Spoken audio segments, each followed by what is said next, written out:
কোনাবাড়ি ওলামা পরিষদ, আপনাদের এই এলাকায়ও হাজার হাজার মুসলমানদের বসবাস।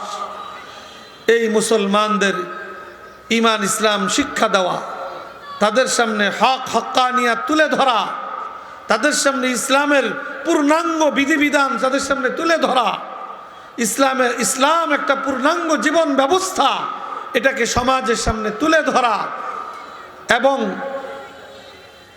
মানুষের মধ্যে ইসলাম বিরোধী, আল্লাহর দেওয়া জীবন ব্যবস্থা বিরোধী যত কিছু মানুষের মধ্যে প্রচলিত করার জন্য শয়তান এবং তার চেলা চামুন্ডরা তাদের ষড়যন্ত্র চক্রান্ত চালিয়ে যায়, সেই সকল ষড়যন্ত্র চক্রান্ত সম্পর্কে, আল্লাহ বিধান বিরোধী সকল বিষয় সম্পর্কে উম্মতকে সতর্ক করা, এই জিম্মাদারি এই এলাকার ওলামায়ে কেরাম সঠিকভাবে পালন করার জন্য তারা এইভাবে সম্মিলিত ঐক্যবদ্ধ ওলামা পরিষদ তারা গঠন করেছেন। ওয়া রাহমাতুল্লাহি ওয়া বারাকাতুহু।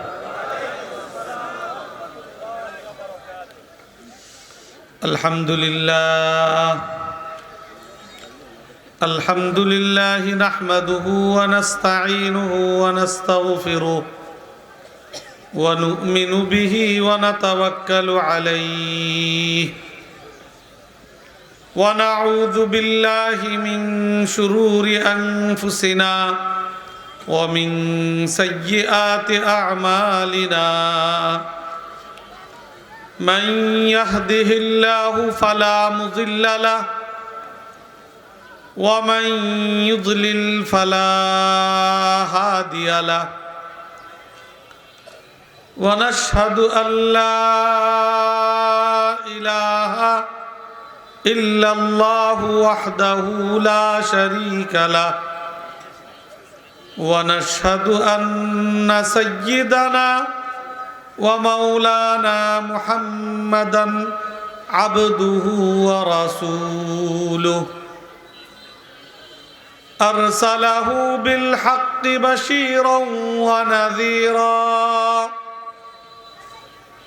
وداعيا إلى الله بإذنه وسراجا منيرا. أما بعد فأعوذ بالله من الشيطان الرجيم. بسم الله الرحمن الرحيم.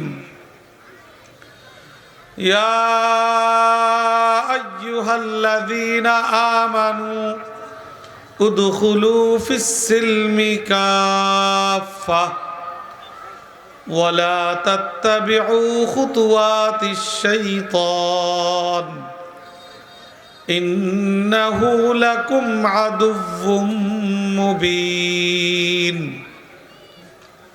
وقال تعالى ولتكن منكم أمة يدعون إلى الخير ويأمرون بالمعروف وينهون عن المنكر وأولئك هم المفلحون.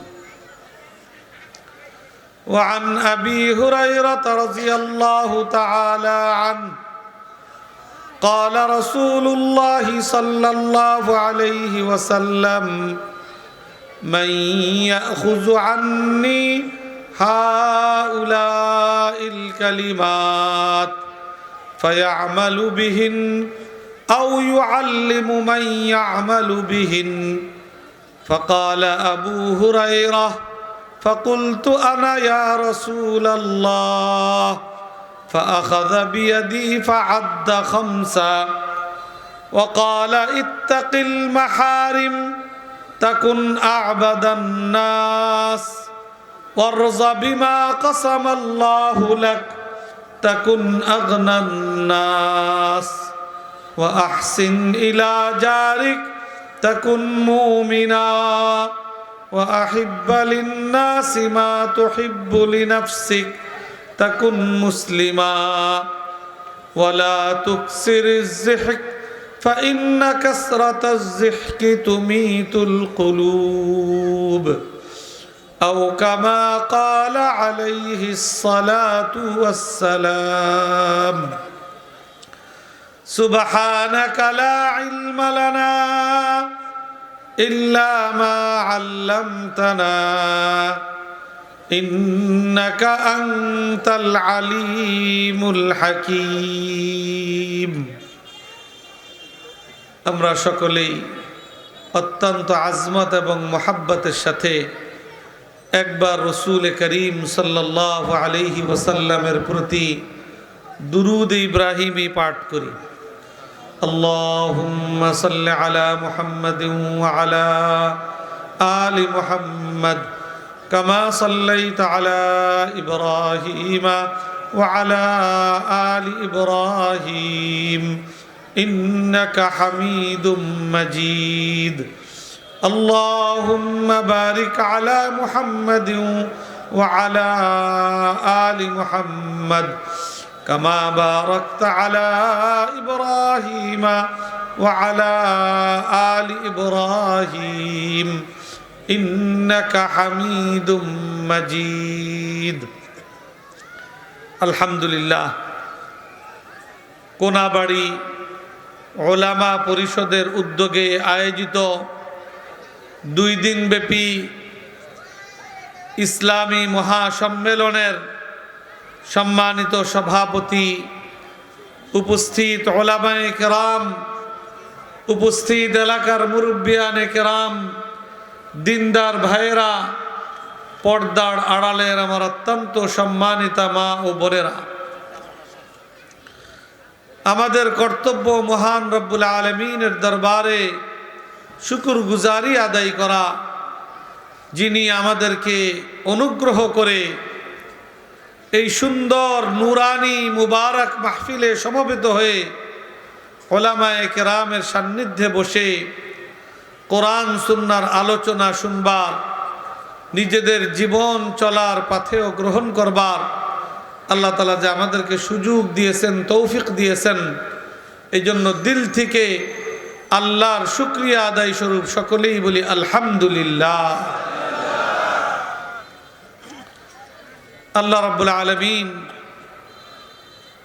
আমাদেরকে আশরাফুল মাখলুকাত মানুষ হিসাবে সৃষ্টি করেছেন, আর মানুষ ছাড়া আর অসংখ্য সৃষ্টি আল্লাহ রাব্বুল আলামিন দুনিয়ার মধ্যে সৃষ্টি করেছেন। অসংখ্য মাখলুক আল্লাহ রাব্বুল আলামিন দুনিয়াতে সৃষ্টি করেছেন।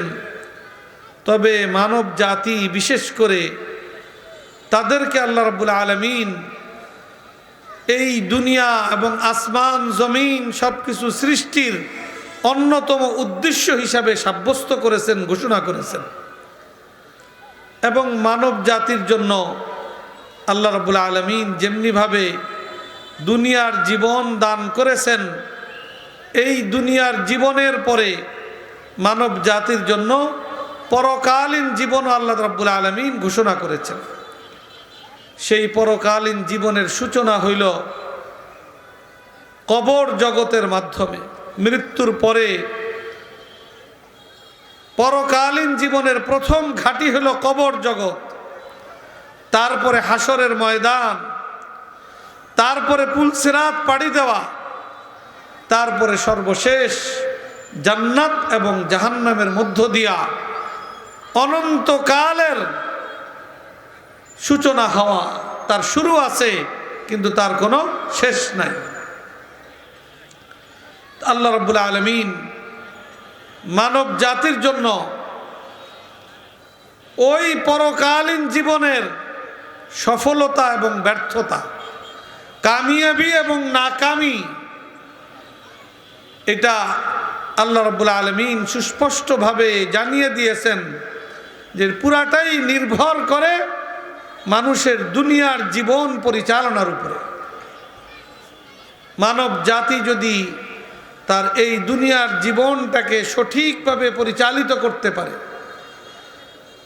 আল্লাহ এবং আল্লাহ রসুল কর্তৃক ঘোষিত জীবন বিধান পালনের মধ্য দিয়া তার এই দুনিয়ার জীবনকে অতিবাহিত করতে পারে, তাহলে তাদের জন্য রয়েছে আল্লাহর চূড়ান্ত সন্তুষ্টির জায়গা চূড়ান্ত আরাম আয়েশের জায়গা, সফলতার জায়গা আল্লাহ রাব্বুল আলামিন তাদের জন্য জান্নাত নির্ধারণ করে রেখেছেন।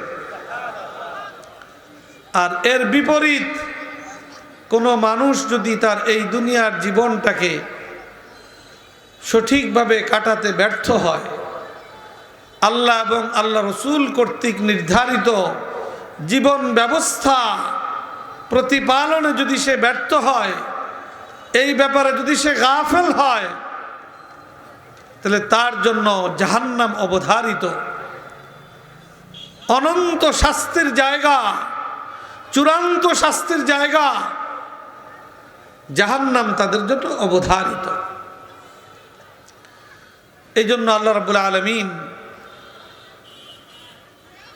মানব সৃষ্টির সূচনা লগ্ন থেকেই মানুষের সামনে এই দুইটা বিষয় কি সুস্পষ্ট করার জন্য, যে তাদের প্রকৃত কামিয়াবির পথ আর নাকামির পথ, সফলতার পথ আর ব্যর্থতার পথ, সঠিক পথ ভুল পথ, এইটা মানুষের সামনে সুন্দর মতো তুলে ধরার জন্য আল্লাহ রাব্বুল আলামিন যুগে যুগে নবীদেরকে পাঠাইছেন। হযরতে আদম আলাইহিস সালাম থেকে নিয়ে নবী করিম সাল্লাল্লাহু আলাইহি ওয়াসাল্লাম পর্যন্ত 1,00,000 বা 2,24,000 পয়গম্বর, নবী রসুল পয়গম্বরগণকে আল্লাহ তাআলা দুনিয়াতে পাঠিয়েছেন। প্রত্যেক নবীর মূল মাকসাদ এবং উদ্দেশ্য ছিল যে তার উম্মতদেরকে তাদের সামনে এই কথা সুস্পষ্ট করা যে তাদের কামিয়াবির পথ কোনটা, জান্নাতে যাওয়ার পথ কোনটা, নাকামির পথ কোনটা, এবং সেই পথ ধরে জাহান্নামে যাওয়ার পথ কোনটা, এটা প্রত্যেকটা নবী তার উম্মতের সামনে সুস্পষ্ট করেছে। সাথে সাথে আল্লাহ রাব্বুল আলামিন আসমানি কিতাব পাঠিয়েছেন, তাওরাত, ইনজিল, জাবুর, এবং সর্বশেষ ও সর্বশ্রেষ্ঠ আসমানি কিতাব কোরআনে কারীম আল্লাহ তাআলা দুনিয়ার মানব জাতির জন্য আল্লাহ তাআলা প্রেরণ করেছেন, নাজিল করেছেন। এছাড়াও ছোট ছোট ছোট আসমানি কিতাব, সহিফা, এইগুলো আল্লাহ রাব্বুল আলামিন প্রায় 7খানিক দুনিয়াতে আল্লাহ তাআলা পাঠিয়েছেন। এই আসমানি কিতাবেরও মূল লক্ষ্য এবং মাকসাদ হইল মানুষকে সঠিক পথের নির্দেশনা দেওয়া, তাদের সামনে জান্নাতের পথ তুলে ধরা, তাদের জীবন কিভাবে কাটাইলে, তাদের জীবন ব্যবস্থা কি গ্রহণ করলে তারা জান্নাতের অধিকারী হতে পারবে, জাহান্নাম থেকে মুক্তি পেতে পারবে। এইটাই আসমানি কিতাব সমূহের মূল প্রতিপাদ্য, মূল বিষয়। এটা আল্লাহ রাব্বুল আলামিন করে আসছেন। সেই ধারাবাহিকতায় আমাদের নবী, আখিরি নবী মুহাম্মদুর রাসূলুল্লাহ সাল্লাল্লাহু আলাইহি ওয়াসাল্লামকে দুনিয়াতে পাঠিয়েছেন। তাকে উপলক্ষ করে আল্লাহ তাআলা সর্বশেষ এবং সর্বশ্রেষ্ঠ আসমানি কিতাব কোরআনে কারীম তার 23 বছরের নবুয়তি জিন্দেগীর মাধ্যমে তিনি আমাদের জন্য নাজিল করেছেন। এবং রসুল পাক সাল্লাল্লাহু আলাইহি ওয়াসাল্লাম যেহেতু সর্বশেষ নবী, তারপরে কিয়ামত পর্যন্ত আর কোনো নবী আসবে না, তো তিনি দুনিয়া থেকে বিদায় নেওয়ার পর পরবর্তী জামানার উম্মত, আল্লাহর বান্দাবান্দি, তারা কি করে সঠিক পথের দিশা পাবে, তারা কিভাবে সঠিক পথের রাহবারি পাবে, জান্নাতের পথ সম্পর্কে অবগত হবে, জাহান্নামের পথ থেকে সে তারা বাঁচতে পারবে, এটার জন্য রসুল পাক সাল্লাল্লাহু আলাইহি ওয়াসাল্লাম 2টা বিষয় ঘোষণা করে গেছেন। একটা হইল আল্লাহ রসুল বলেছেন, তারাকতু ফীকুম আমরাইন লান তাযিল্লু মা তামাসসাকতুম বিহিমা কিতাবাল্লাহ ওয়া সুন্নাত রাসূলিহি। আল্লাহ রসুল বলে গেছেন যে আমি মানুষ, নবী, আখির নবী, কিন্তু মানুষ, আমি অনন্তকাল আজীবন দুনিয়াতে থাকব না, আমিও দুনিয়া থেকে বিদায় নিব। তবে আমি বিদায় নেওয়ার পরেও আমার উম্মতকে আমি একেবারে এতিম অবস্থায় ফেলে দিব না। আমি আমার উম্মতের জন্য দুইটা জিনিস রেখে যাচ্ছি এবং আল্লাহ রাব্বুল আলামিনও এই জিম্মাদারি নিয়েছেন যে কিয়ামত পর্যন্ত সেই দুই জিনিস দুনিয়ার মধ্যে সংরক্ষিত অবস্থায় রাখবেন। তো আমার উম্মতের মধ্যে যারা সেই দুই জিনিসকে মজবুতভাবে আঁকড়ে ধরবে, আঁকড়ে থাকবে, তারা কখনো সঠিক পথ থেকে, জান্নাতের পথ থেকে, সিরাতে মুস্তাকিমের পথ থেকে, নবীগণ কর্তৃক প্রদর্শিত পথ থেকে তারা কখনো বিচ্যুত হবে না। তার মধ্যে এক জিনিস হইল কিতাবুল্লাহ, আল্লাহর কিতাব, আল্লাহর কালাম কোরআনে কারীম। আর দুই নম্বর হলো ওয়াসুন্নাতু রাসূলি, যে রাসূল পাক সাল্লাল্লাহু আলাইহি ওয়াসাল্লাম তার 23 বছরের নবুয়তি জিন্দেগিতে যা কিছু করেছেন, যা কিছু বলেছেন, এবং তার সামনে কোনো সাহাবী কোনো কিছু করেছেন সেটার প্রতি সমর্থন ব্যক্ত করেছেন অথবা সেটার প্রতি নাকির করেছেন, এই সব কিছুর সমষ্টি হলো আল্লাহ রসুলের সুন্নাহ এবং আহাদিসে মুবারাকা।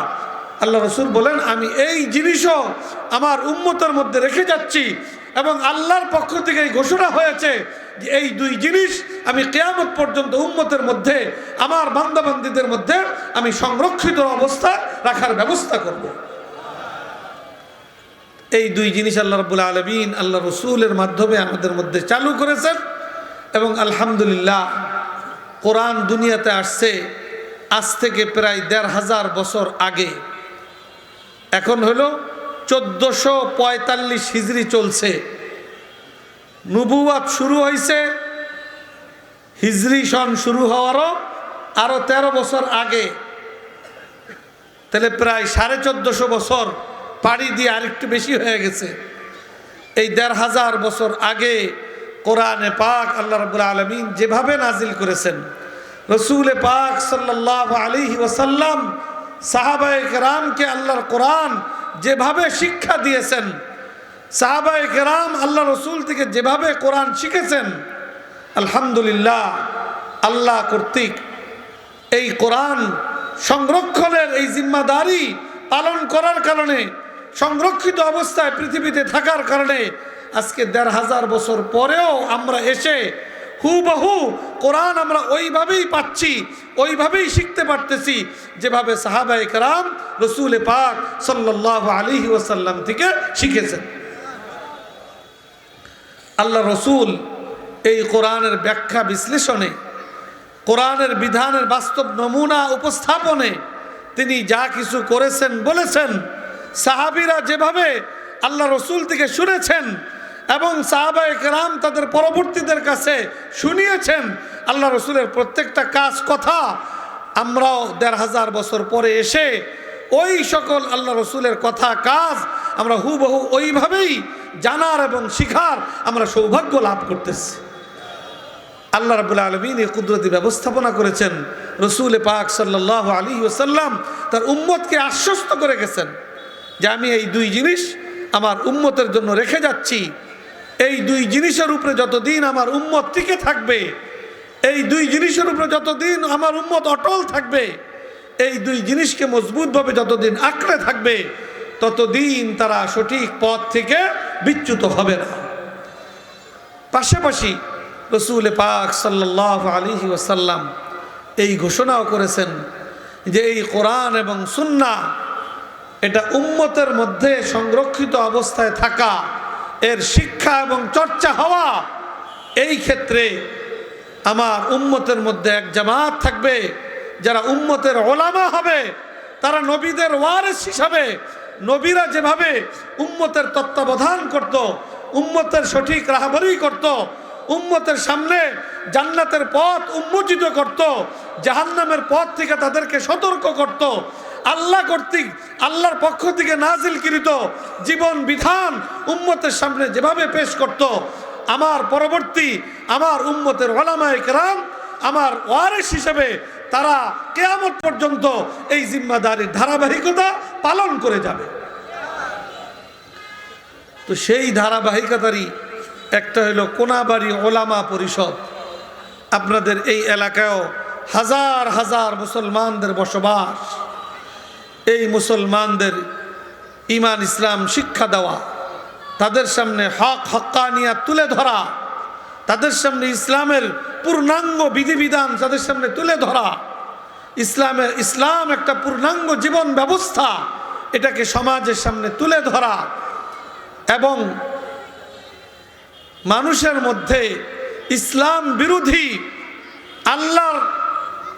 আল্লাহর দেওয়া জীবন ব্যবস্থা বিরোধী যত কিছু মানুষের মধ্যে প্রচলিত করার জন্য শয়তান এবং তার চেলা চামুন্ডরা তাদের ষড়যন্ত্র চক্রান্ত চালিয়ে যায়, সেই সকল ষড়যন্ত্র চক্রান্ত সম্পর্কে আল্লাহ বিধান বিরোধী সকল বিষয় সম্পর্কে উম্মতকে সতর্ক করা এই জিম্মাদারি এই এলাকার ওলামায়ে কেরাম সঠিকভাবে পালন করার জন্য তারা এইভাবে সম্মিলিত ঐক্যবদ্ধ ওলামা পরিষদ তারা গঠন করেছেন। আর তাদের সেই দায়িত্ব পালনেরই একটা অংশ হলো আজকের এই মাহফিল, 2 দিন ব্যাপী মাহফিল। প্রতি বছরই এখানে এই 2 দিন ব্যাপী এরকম বিভিন্ন ধরনের মাহফিল এবং বিভিন্ন দিনে আলোচনা, বিভিন্ন আয়োজন হয়ে থাকে। এটা ওলামায়ে কেরামের সেই দায়িত্ব পালনের অংশ বিশেষ করে। যাই হোক, আমি যেটা বলতেছিলাম যে রসুল পাক সাল্লাল্লাহু আলাইহি ওয়াসাল্লাম উম্মতের ঈমান ইসলাম শিখা, ঈমান ইসলামের চর্চা, ঈমান ইসলামের প্রতি তাদের আগ্রহ তৈরি হওয়া, ঈমান ইসলামের প্রতি টিকে থাকা, এগুলার জন্য আল্লাহ রাব্বুল আলামিন কুদরতিভাবে মুসলমানদের মধ্যে, মানব সমাজের মধ্যে কোরআন সুন্নাহর শিক্ষা এবং চর্চা অব্যাহত রাখবেন, এটার সংরক্ষণের ব্যবস্থা করবেন। আর এর জিম্মাদারি পালন করবে উম্মতের ওলামায়ে কেরাম। আলহামদুলিল্লাহ চলছে। তো সেই ধারাবাহিকতায় আলোচনা, কোরআনে কারীম আমাদের মধ্যে সংরক্ষিত আছে, কোরআন আমাদেরকে নির্দেশনা দেয়, সেই নির্দেশনাগুলা সঠিকভাবে বুঝা এবং সেইগুলার উপরে আমল করার জন্য অঙ্গীকারাবদ্ধ হওয়া, এটা প্রতিটা মুমিন মুসলমানের জিম্মাদারি এবং দায়িত্ব কর্তব্য। এই ক্ষেত্রে আমি আপনাদের সামনে কোরআনে পাকের আয়াত তেলাওয়াত করেছি। প্রথম আয়াত তেলাওয়াত করেছি যে আল্লাহ রাব্বুল আলামিন আমাদের সকলকে সম্বোধন করে বলতেছেন, ইয়া আইয়ুহাল্লাযীনা আমানু উদখুলু ফিস-সিলমি কাফা ওয়ালা তাত্তাবিউ খুতুওয়াতিশ শাইতান ইন্নাহু লাকুম আদুউম মুবিন। যে ঈমানদারেরা, তোমরা ইসলামের মধ্যে পরিপূর্ণরূপে দাখিল হও। ইসলাম এটা একটা পূর্ণাঙ্গ জীবন ব্যবস্থা। মানব জীবনের এমন কোনো অধ্যায় নাই যেই অধ্যায়ের ব্যাপারে ইসলামের বিধিবিধান নাই, সুস্পষ্ট বিধান নেই, এমন কোনো অধ্যায় নাই। মানুষের জন্ম থেকে নিয়ে মৃত্যু পর্যন্ত, মাথার তালু থেকে নিয়ে পায়ের তলা পর্যন্ত, মানুষের ব্যক্তি, পরিবার, সমাজ, রাষ্ট্র, তার বিচার, আদালত, শিক্ষা, ব্যবসা বাণিজ্য, বিবাহ শাদী, সর্বক্ষেত্রের জন্য আল্লাহ প্রদত্ত এবং রসুল পাক সাল্লাল্লাহু আলাইহি ওয়াসাল্লাম কর্তৃক প্রদর্শিত দুনিয়ার সর্বশ্রেষ্ঠ এবং সর্বোত্তম জীবন ব্যবস্থার সমষ্টির নাম হলো ইসলাম। আল্লাহ রাব্বুল আলামিন এই আয়াতের মধ্যে আমাদের প্রত্যেকটা মুমিনকে ইসলামকে নিজেদের জীবনে পরিপূর্ণরূপে ধারণ করবার, গ্রহণ করবার আল্লাহ তাআলা নির্দেশনা দিয়েছেন। এখন আমাদের সমাজের বাস্তবতা হইল, এই সমাজের বহু মুসলমান তাদের কথাবার্তা, তাদের আচার আচরণ, তাদের ভাবসাব এর দ্বারা এটা স্পষ্টভাবে ফুটে ওঠে যে মনে হয় যেন তারা ভাবে যে ইসলাম জীবনের সর্বক্ষেত্রের জন্য প্রযোজ্য নয়। এরকম অনেকের কথাবার্তা, অনেকের আচার আচরণ, অনেকের ভাবসাব, অনেকের ক্রিয়াকর্ম, এগুলা আমাদের সামনে এই কথাই সুস্পষ্ট করে যে অনেক মুসলমান আছে যে যারা জীবনের প্রতিটা ক্ষেত্রের জন্য ইসলামের বিধান আছে এবং এটা প্রযোজ্য, এটা অনেকে মনেই করে না। তারা মনে করে যে ইসলাম এটা অল্প কিছু ইবাদত বন্দিগি এবং আনুষ্ঠানিকতা সর্বস্ব ধর্মের নাম হলো ইসলাম। আর আমি ব্যবসা করব, ওটা তো আমি আমার মতো করব। আমি রাষ্ট্র পরিচালনা করব, আমি আমার মতো করব। আমাদের বিচার আদালত চলবে, ওটা আমাদের মতো হিসেবে মনে করে হবে। আমাদের শিক্ষা ব্যবস্থা চলবে, ওটা আমরা নির্ধারণ করব যে আমাদের শিক্ষা ব্যবস্থা কি চলবে। অনেক মানুষই ঠিক এরকম মনেই করেন। বিবাহ শাদী, এটা আমাদের সমাজে যদি আমরা লক্ষ্য করি, তাহলে বিবাহ শাদীর ক্ষেত্রেও শুরু থেকে নিয়ে শেষ পর্যন্ত প্রতিটা বিষয়ে ইসলামের নির্দেশনা আছে। এটা মুসলমানদের বিবাহ শাদী কর্মকাণ্ড পরিচালনার মাধ্যমে এটা কি বুঝে আসে? বিবাহ শাদীর সাথে ব্যাপকভাবে ইসলাম বিরোধী হিন্দুয়ানি সংস্কৃতি, হিন্দুয়ানি কৃষ্টি কালচার, এগুলো আমাদের বিবাহ শাদীর মধ্যে ব্যাপকভাবে আমরা অনুপ্রবেশ ঘটার সুযোগ করে দিয়েছি। ওইগুলাকে মনে করতেছি এইগুলা ছাড়া তো কি হয় না, বিবাহ শাদী হয় না।